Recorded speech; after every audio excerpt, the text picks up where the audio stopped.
Have you checked out all the new handicappers at Wager Talk? If not, here's your chance. You can take 50% off your first daily or 3-day all-access purchase at Wager Talk using coupon code TRYWT. Our new roster of experts is 30 deep, covering sports from all around the world, giving you tons of options to choose from. All you have to do to redeem this offer is go to wagertalk.com, choose a handicapper of your choice, and use coupon code TRYWT at checkout, saving 50% on your first purchase.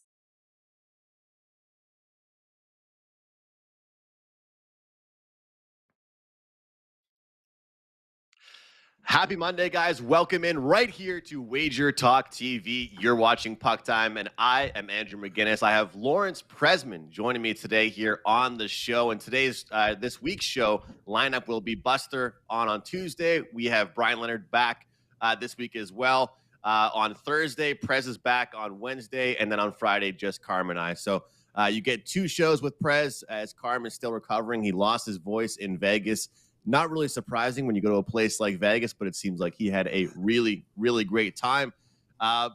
Great week last week for us here on Puck Time. Lots of winners, lots of best bet winners. Great to have the guests back here on the show. We appreciate all of your comments and all of you guys that purchased that package for 7 days of NHL picks. So if you want to grab a year subscription from anybody, just go to wagertalk.com and go to your favorite NHL handicapper and check that out. But today's games we are breaking down. We have the Panthers, Bruins, Kings at Red Wings, Avalanche at Wild, and the Winnipeg Jets visiting Dallas to take on the Stars. Let's bring in the Prez. What's going on, Prez?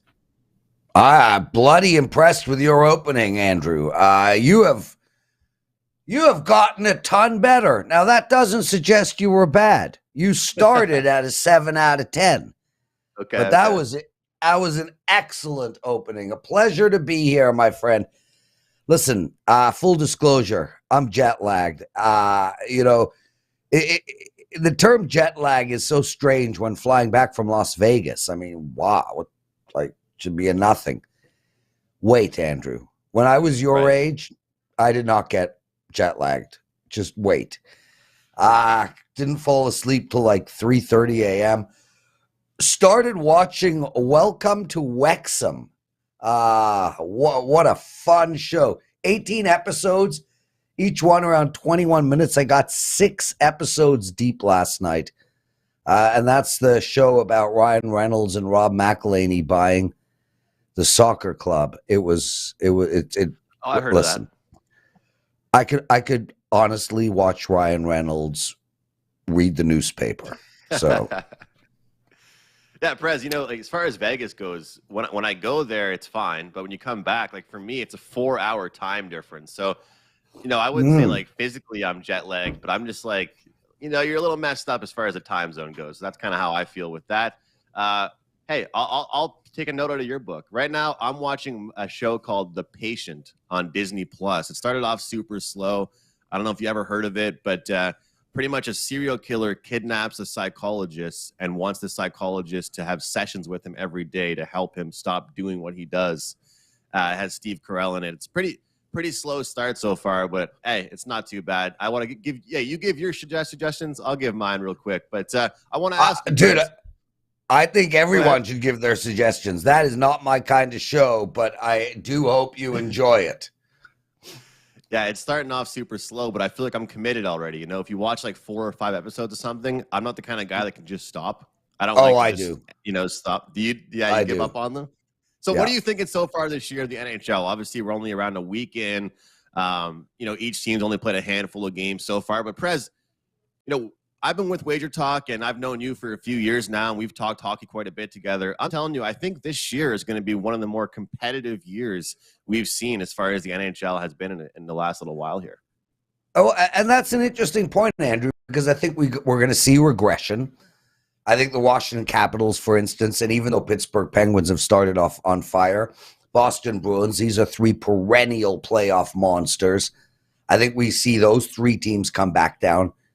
And then I think we see perennials, I guess, if you want to call it, from the other direction.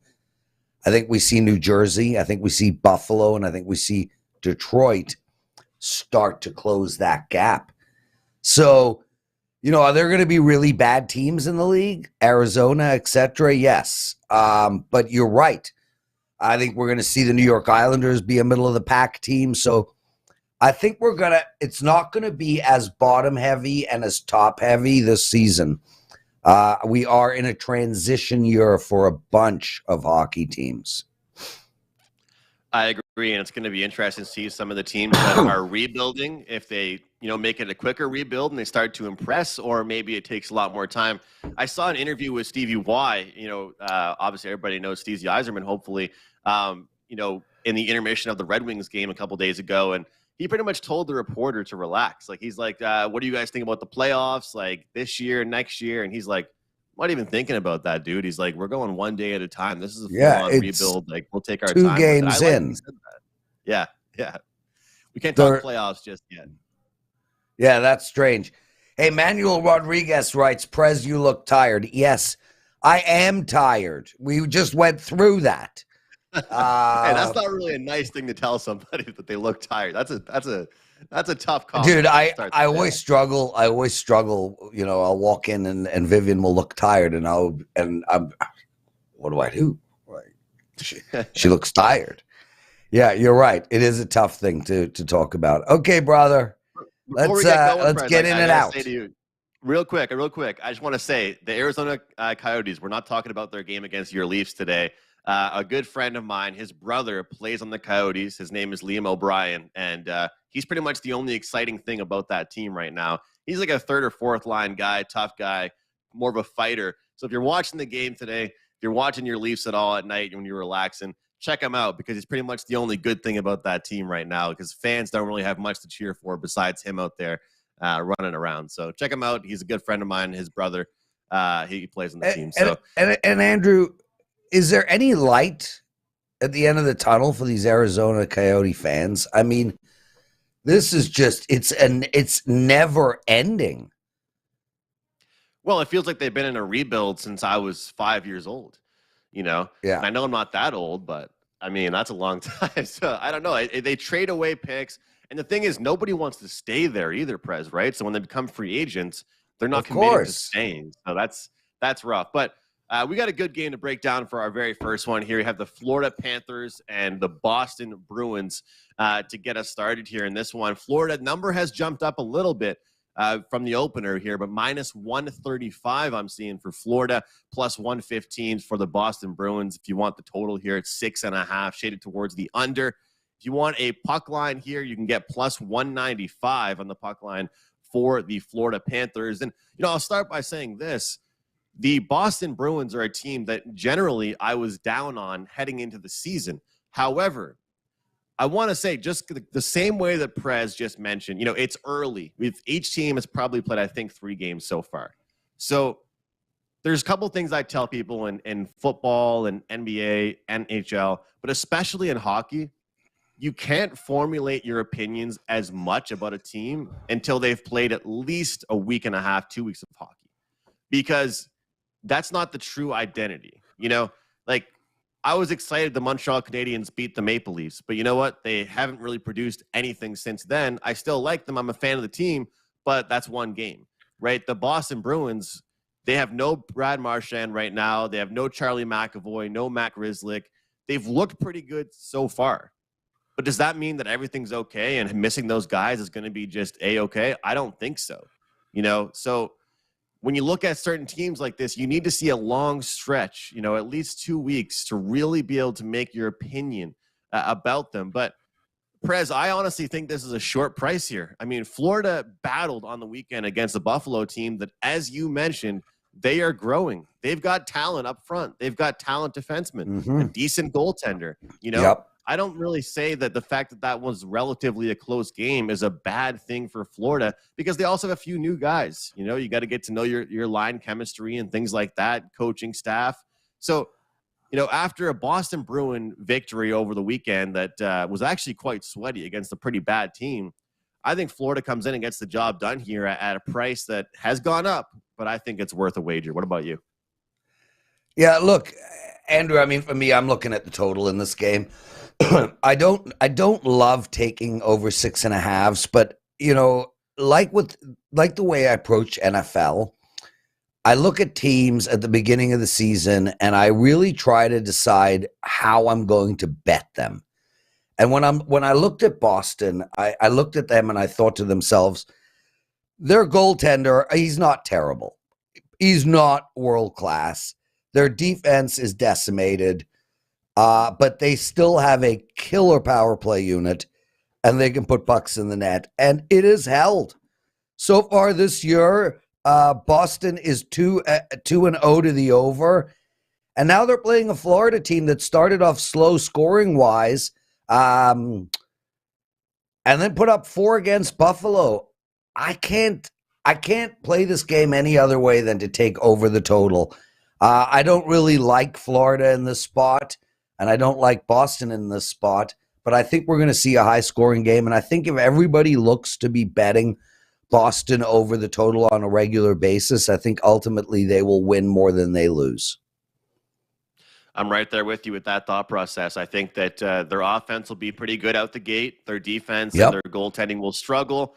And then I think eventually, Prez, the offense will struggle as well. You know, I'm locked in, and I did a free play video on this before the season started. I think I was on your show talking about the Boston Bruins points under this season. So, I think that even if those guys come back for them, I just don't think they're the same team they used to be. And a lot of their guys are their only scorers they really have, like Pasta and Bergeron. Down the lineup, Taylor Hall, remember when he was an MVP for the Devils?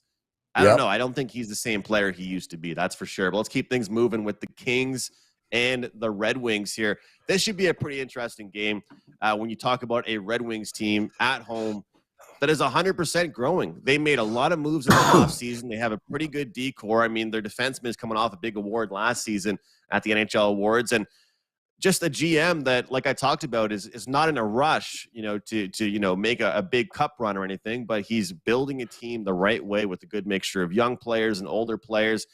But a Los Angeles King team that I think just does not get talked about enough. Yeah. That's a fact. I just don't think they get discussed enough. Then you go ahead and pick up a guy in Kevin Fiala, who is an absolute sniper that played for the Minnesota Wild. That he was good for them, but you go over to the LA. And what I like about LA, Prez, is that they are one of those teams that I just don't think they have your Austin Matthews or McDavid or of the world. I mean, they don't have that sniper, right, really, but they have 3 lines that can really contribute. They've got several players that are really good two-way players. They're responsible on their own end. Their zone exits are good. Drew Doughty is back and healthy. And let's be honest, Jonathan Quick has looked way different to start this season off than last year. And I think last year he had some issues health-wise and stuff. I know I said at the start of the show not to overreact to things, but here I am overreacting. Look, I jumped in with this with the clients at minus 120. I'll just say that on the Kings. I like the Kings here on the road. The Red Wings are going to be a solid team, but I don't think these teams are on the same level just quite yet. And I think, honestly, the Red Wings might be a little bit like what the Ottawa Senators are and just be a little bit overhyped. The Red Wings are good. They've got talent, but they're still a little bit sloppy, I think. And against a good defensive team, I think LA gets it done. What about you? Well, again, I'm looking at the total in this game, Andrew, and I just want to start by saying, I just came back from Las Vegas. I was there at a poker tournament. I played 3 days. I actually came 5th. I did amazing. And the reason I'm mentioning the poker tournament is this. I'm a pretty aggressive player. And to be an aggressive player at the poker table, my goal when playing poker is to get people to fold their cards. How do I do that? I bet at them. And the reason I'm talking about this is the best way to be an aggressive player and get people to fold your cards is to fold yours for the first 20 minutes. First impressions last forever. And if you fold your cards for the first 10, 15 minutes, in their head for the next 3 hours, you're a folder. How does this relate to this game? The LA Kings are not a defensive under team. They have been a defensive under team literally for the last 15 years, but they are no longer that team. And people must get rid of that perception. This is a team that is going to score more than they have scored in the past. This is a team that doesn't have a world-class defense. And we saw it. Seattle put up 4 against them. Vegas put up 4 against them. Minnesota put up 6 against them. And they put up 7 against Minnesota. You take a look at the Detroit Red Wings. This team put up 40 shots a few games ago, 26 in the first period. When I look at the Red Wings, I see a free skating hockey team, a team that really looks like they're playing with no pressure on their back. And I think we're going to see a great season out of them. Are they going to make the playoffs? It's going to be close. They're going to be within 5 points of the playoffs one way or the other. But they're in this year where next year the expectations are going to kick in. Not this year. And they're going to be free and loose and easy and skate beautifully. I'm looking to take the over in this game, Andrew. And I'm not a big-time over-better. It just happens to be the 2 games that we've spoken about. But I like the over in this game.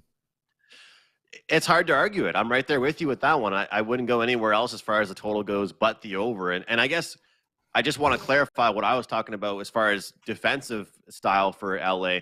They just have good forwards that back check, like Philip Deneau that came over from the Canadiens and things like that. You take a look at recent form. Obviously, these teams have only played 2 or 3 games, like I said, though. You mentioned it, Prez. I mean, the Red Wings so far have played a New Jersey Devils team where the average, beer league hockey player could score a hat trick on them. And they played the Montreal Canadiens, who came dead last in the league last year. One thing about this Red Wings team, though, those shots, I watched that game, the Montreal game. Obviously, I'm a fan of the team. A lot of them were like right to the chest of the goaltender. That's my team's specialty. Yeah. Yeah, they weren't challenging shots, right? So those shots, I don't really love talking about expected goals and that kind of stuff because I'm more of an eye test guy, Prez. I love hockey. I watch all kinds of games. But I will say, in that game for the Red Wings, those shots, the shot count is a little deceiving, right? The 24 shots, whatever, in the first period, maybe. I mean, that's still amazing to get that many. So I disagree with you, Andrew. I disagree with you, and I'll tell you why. You can look at that shot situation as they were all to the goalie's chest, so none of them were legitimate scoring opportunities, or they were all, from the blue line with the goalie having nobody in front of the net for dirty rebounds. I understand what you're saying, but here's a couple of facts. A team cannot score against you if you're shooting the puck. A team cannot score against you if the puck is in their end. And shots show 2 statistics. They show shots on goal, but they also demonstrate possession, where the puck is, so to me, I understand what you're saying. It might not result in goals, but it certainly results in the other team not scoring goals. Absolutely. But I'll tell you what, if Connor McDavid and Nathan McKinnon wanted to have 6 shots a game, they probably could. If they wanted to have 5 really bad shots on net, they probably could do that. You know what I mean? But I get what you're saying because, they have the possession and they're shooting the puck. The other team isn't 100%. I like your over. I'm on the Kings. The number has moved quite a bit. I don't know if Chris is watching the show, but there's a guy in the chat room, Carmine. Can we please get him banned from the chat room? He's completely annoying. I don't want to read his stuff anymore. He's trolling. Get him out of there. Freaking trolling. Dude, this dude called me up. Prez, I have no voice. Can you do the show for me, Prez? Please. And then he gets in the chat room and bitches me out. Get rid of him, Chris Allen. Get rid of him. Colorado at the Minnesota Wild here. Look, this Minnesota Wild team, let's jump into it with them here. Colorado, first of all, actually, Prez, I got to mention this. Minnesota opened up as favorites in this contest, and it switched really quick over to the Avalanche here with them minus 120 now. Minnesota plus 100. If you want the puck line, minus 1.5 for Colorado, plus 230. Total at 6.5. Of course, with any game with these two teams, you're probably going to get a 6.5. Over is minus 120. I'll throw it right to you. You can start things off with this game, Prez. I mean, Minnesota, I just want to ask you. I mean, I think there's a little bit too much hype. There might be an overrated hockey team here. I think this might be a cheap price. Well, listen, I don't really pay attention to hype. It has zero relevance in my life. Right off the bat, I wanted to bet Minnesota in this game. I thought it was a great spot for them.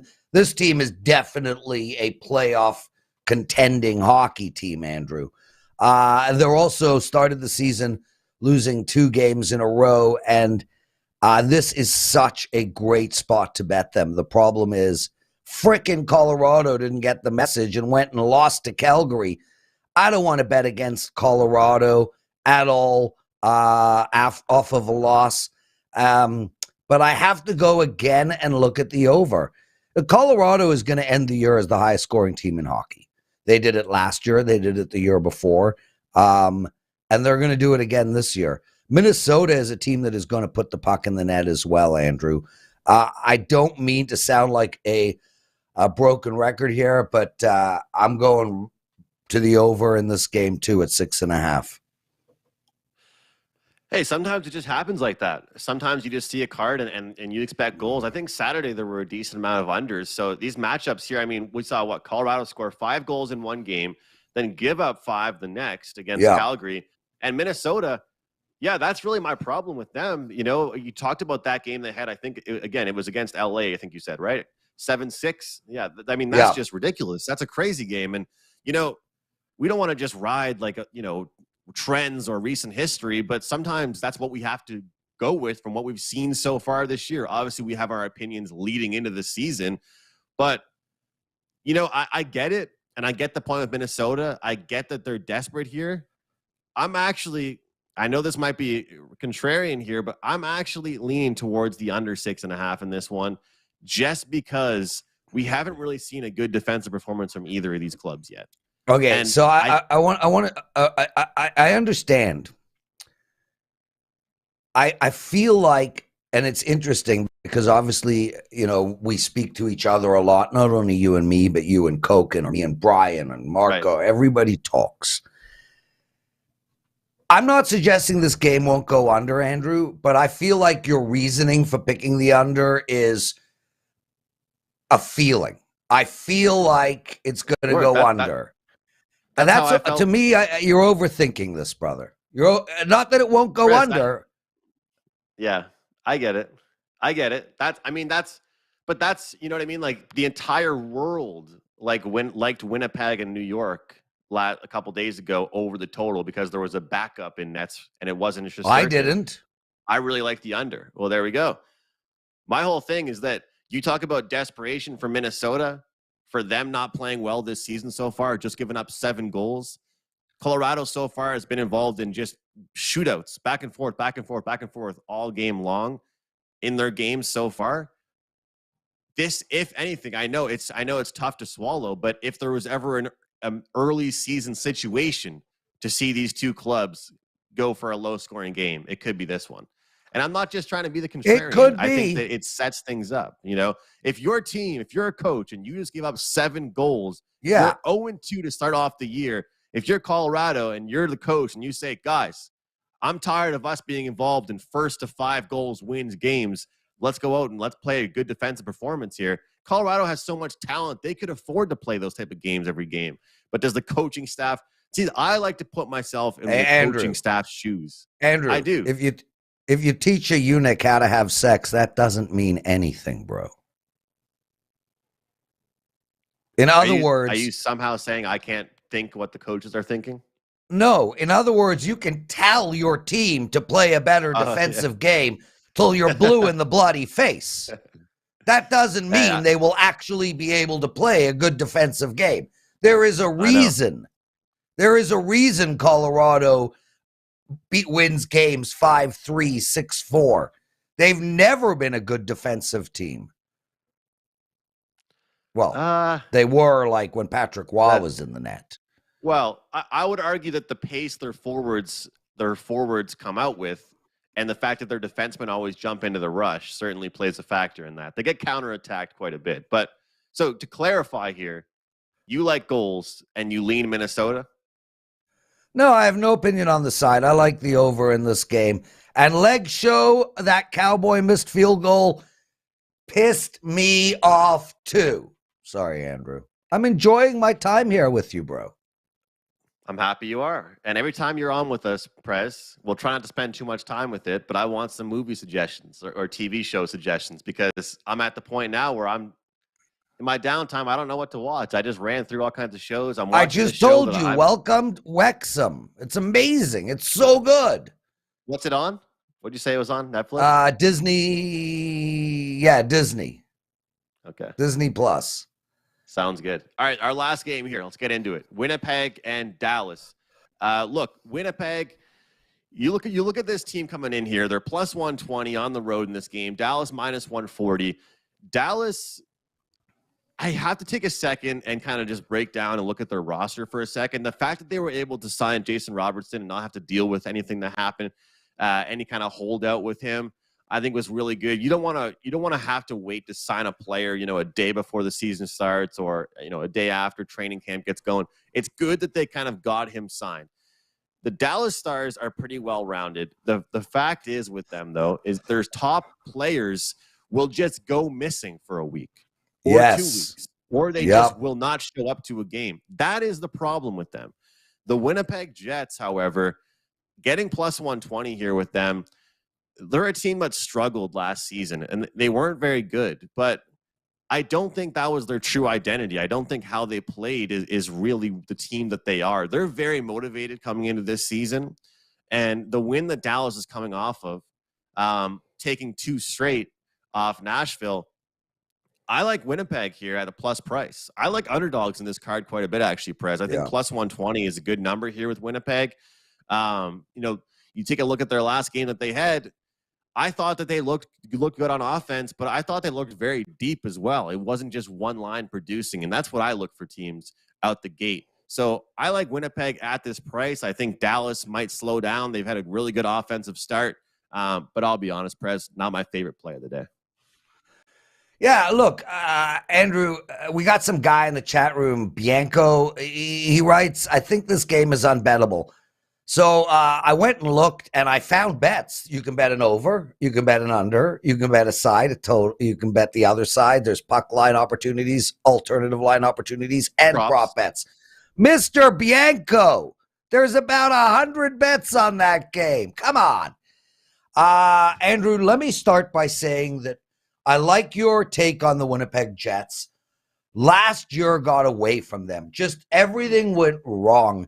This is a much better and more disciplined hockey team than they showed last year.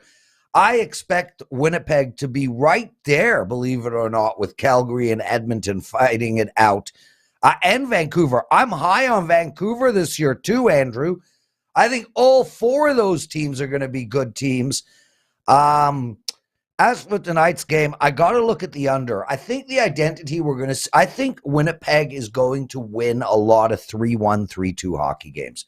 I think this is a team that is going to really, really be tough to play against from a forward perspective with their back checking and their size and their speed. Their problem the last 2 years has been on defense. I think they're going to be a much better defensive team than they were last year, and they still have an incredible goaltender. Dallas, to me, is a team. I took the over in the Dallas-Nashville game over 5.5. It was one of my wins. By the way, I've started the NHL season 5-1, 5 wins, 1 loss.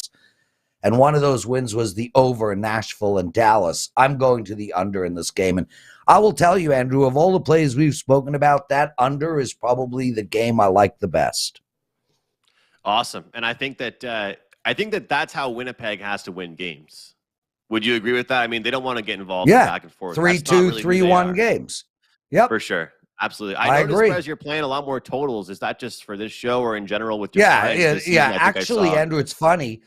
I haven't lost a side yet for my clients. I'm actually going to be trying to play more sides this year than totals. It just coincidence with these 4 games.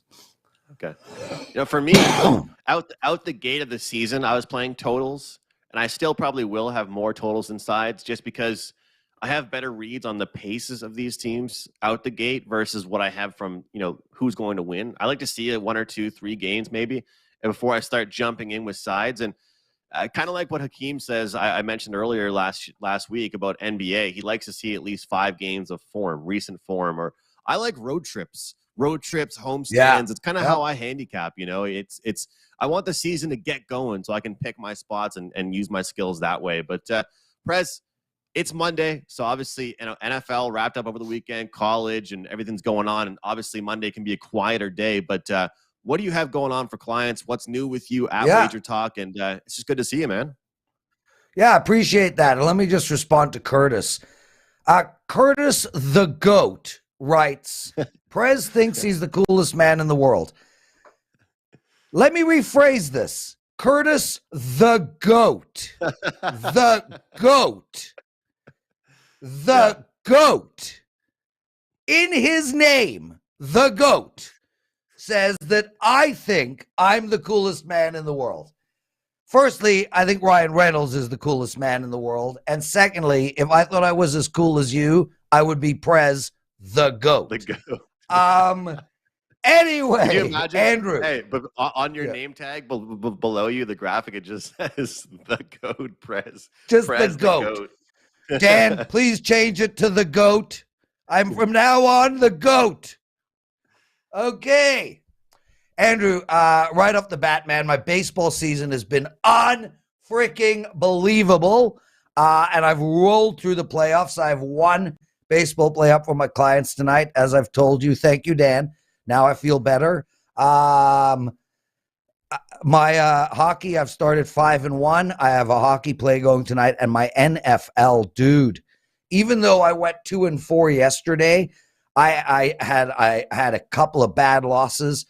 But man, I'm on a 16-6 NFL run. I'm up big units in the NFL as well. So all sports going, and I got an NFL play up tonight. So really in everything, I'm really, really in the zone right now. I mean, look, dude. They don't call me the Prez the GOAT for nothing. Oh, you don't just get that nickname because the producer wrote it down. I mean, you have to earn it. Yeah. And that's how I mean, literally, that nickname found me. It just appeared. All right, Prez, give us a best bet. I'll give one as well, and then we'll finish the show up here. Okay, brother. Before we get into my best bet, I wanted to say something about the Leaf-Arizona game. Okay. Bet Arizona. I mean, you're getting plus 500, guys. And I'm going to tell you that obviously the Leafs are most likely going to win this game. But from a value perspective, the Leafs never play well against really bad hockey teams. This is a perennial thing. It has never changed. Arizona plus 1.5. Prez, yes. Arizona is bad. Like they're worse than last year. Like, I know. It could easily be 6-1 Toronto. I know. But it's like so juicy. So here's what you do. My best bet is the Montreal Canadiens. Now, that's insane. Plus 220. Love to hear it. This is not a bet for you, Andrew. I mean, when the Prez the GOAT speaks, people should listen. The bottom line is that this is a really good spot to play Montreal and a really bad spot to play Pittsburgh. First, I do not think Pittsburgh's nearly as good as their record suggests. And I think although Montreal will be a bottom team, I think they're going to be super pesky. I think they're going to be a tough out. And I think their games are going to be very close. And just from a spot perspective, and Andrew, the spots, to me, I don't look at spots in the NFL like Marco does. But in the NHL, that's how I bet. I took Winnipeg to beat the New York Rangers. I think the New York Rangers is one of the best teams in all of hockey. I think the New York Rangers are way better than Winnipeg. And yet I took Winnipeg. It's about the spot. And I just feel like this is the game Pittsburgh loses and Montreal wins, and you're getting them an incredible money, plus 220. The GOAT, out. Love to hear it. That is the Prez, WT.buzz. The Prez, the GOAT. Check them out, wagertalk.com also. Wager Talk today, every single weekday at 12 o'clock Eastern time. Before I get into my best bet, only thing I really have to promote is UFC. You guys don't hear me talk about UFC very often. I'm not on the UFC Wager Talk show. However, I am the number 2 UFC handicapper at the website in 2022. We have a lot of really great cappers here at the website. A lot of us are dominating the sport. Bankroll increase of 36%. I'm 53-45, but hitting some nice plus money winners. Why do I bring that up for right now? Well, I've got a package up going this afternoon. Some early picks for this coming Saturday, UFC Abu Dhabi. It is going to be an amazing card. Check it out. I have a 5% pick, 4% pick, lots of props going into it. I'm really excited about UFC. And hey, you guys know me for hockey. That's my sport. I understand that. Number 2 at Wager Talk in 2022 as far as UFC action is concerned. So check that out at wagertalk.com. A little bit later, the package will only be $9 for the rest of today. Number 2, UFC at wagertalk.com. My best bet, we're going to roll with the Vancouver Canucks. I think it's a great underdog spot here for them on the money line at plus 115 against the Washington Capitals. We saw Prez talk about it. He was mentioning this Washington Capitals team that I think that they will slow down as well. You know, they've got some talent. There's no doubt about that, but their defensive core, they aren't that quick. Their forward group, I don't think they're the deepest. They're coming off a win against my Montreal Canadiens that, let's be honest here, they're going to have some flat games. They're very young. There's lots to learn from them. The Canucks, it's it's early season. They need to play well tonight. Their first game was against the Oilers. They blew a 3-0 lead. Their second game against the Flyers, they blew a 2-0 lead. This is the spot that they have to be ready, and they have to have their group ready for a big game, and we're getting plus 115. I'll take that every day and twice on Sunday. All right, guys, that is the show for today. Tomorrow we have Buster joining us.